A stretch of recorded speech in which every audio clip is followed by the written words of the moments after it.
Alright, so we are going to go do some PlayStation stuff for for the next 2 episodes of video game reviews, including this one. And now I do not have like a game case in front of me this time because the game I'm going to be talking about here, it does not, its remastered edition does not have a physical release available for on the PlayStation 5. Its original physical release on the PS4 though, its original release back in 2018 on the PS4 though did have a physical version available. And that, of course, is the original Spider-Man. So, yeah, Spider-Man 1 for the PlayStation, and in this case, going to be talking about the... So, yeah, that's what we're going to be talking about here. And it's... Now, what I don't understand, though, is why they put out a remastered version of this game just 2 years after after it originally released. I guess maybe to make the graphics better or something. I don't know. But anyway, it's still a really fun game to play. And in this game, you take on the role of Peter Parker, who swings through New York City trying to stop crime and, of course, trying to take down all the bad guys. And then, of course, all the while, of course, going through all the drama and stuff with his girlfriend, Mary Jane Watson. And, of course, this remastered edition is specifically enhanced for the PS5, which has updated visuals and immersive new features. Now, the remastered version also has 3 DLC packs, which are also enhanced. So, key features here. I have the PlayStation website pulled up, so I'll read this off of here. I kind of have to, like I said, since there's no physical version available for the remastered version of this game. Key features. Be greater. When a new villain threatens Marvel's New York, Peter Parker and Spider-Man worlds collide to save the city and those he loves. He must rise up and be greater. Feel like Spider-Man. After 8 years behind the mask, Peter Parker is a crime-fighting master. Feel the full power of a more experienced Spider-Man with improvisational combat, dynamic acrobatics, fluid urban traversal, and environmental interactions. The rookie no longer is the most skillful Spider-Man you've ever played. Worlds collide. The worlds of Peter Parker and Spider-Man collide in an original action-packed story. In this new Spider-Man universe, iconic characters from Peter and Spider-Man's lives have been reimagined, placing familiar characters in unique roles. Marvel's New York is your playground. The Big Apple comes to life as Insomniac's most expensive and interactive world yet. Swing through vibrant neighborhoods and catch breathtaking views of iconic Marvel and Manhattan landmarks, using environments to defeat villains with epic takedowns and true blockbuster action. Enjoy a city that never sleeps complete content. Get access to free story chapters that include a complete and expansive new storyline, additional challenges, new allies and enemies from the Spider-Man universe, plus additional suits to unlock.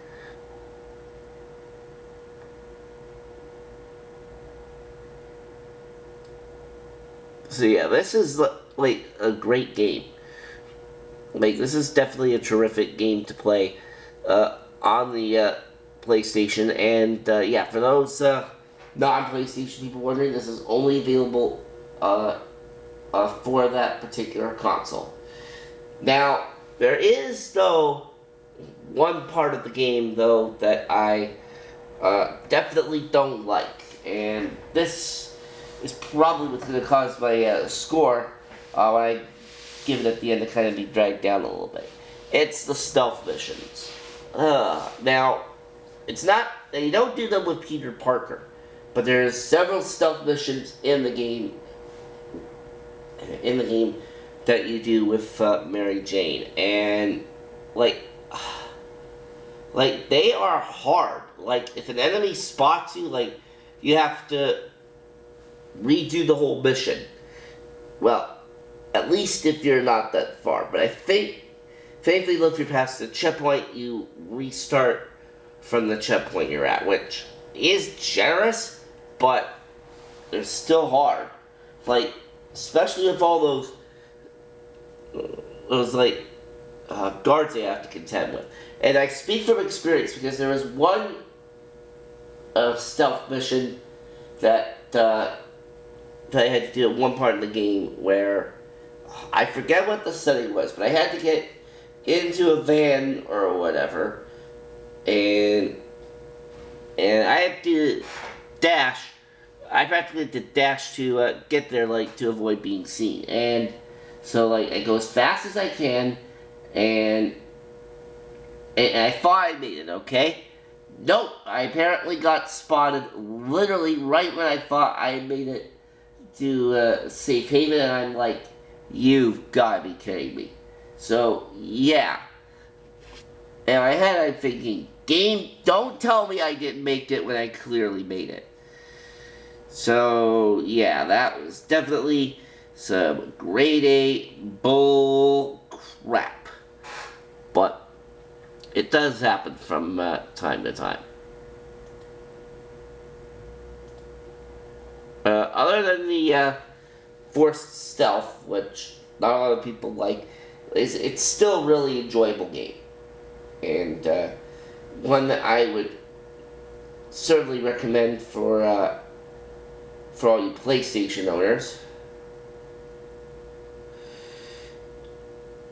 And yeah, it's definitely a lot of fun. You get this. I mean, who would want to swing through New York City?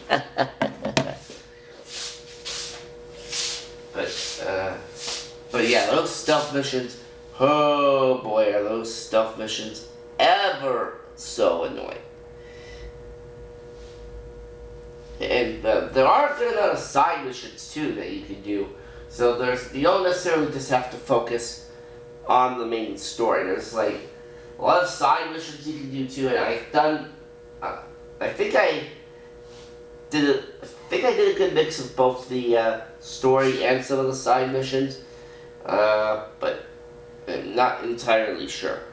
Like the story itself though is pretty good. I mean, some of the side missions are okay, some of them maybe not so much, but again, that's how it goes sometimes with games, so you just gotta get used to that.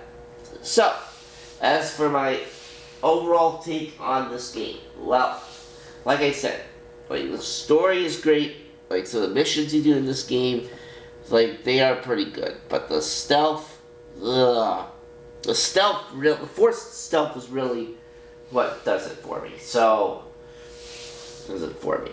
Like, if it wasn't for the forced stealth and their insane difficulty, then I would probably score this a bit higher, but as it stands, I'm going to have to give this game a 7.3 out of 10. Like, still not a bad game by any means, though. It's still not a bad game. I mean, they definitely could have done a few things better. Hint, hint, the stealth, hint, hint. But anyway, that is going to do it for this episode of Video Game Reviews.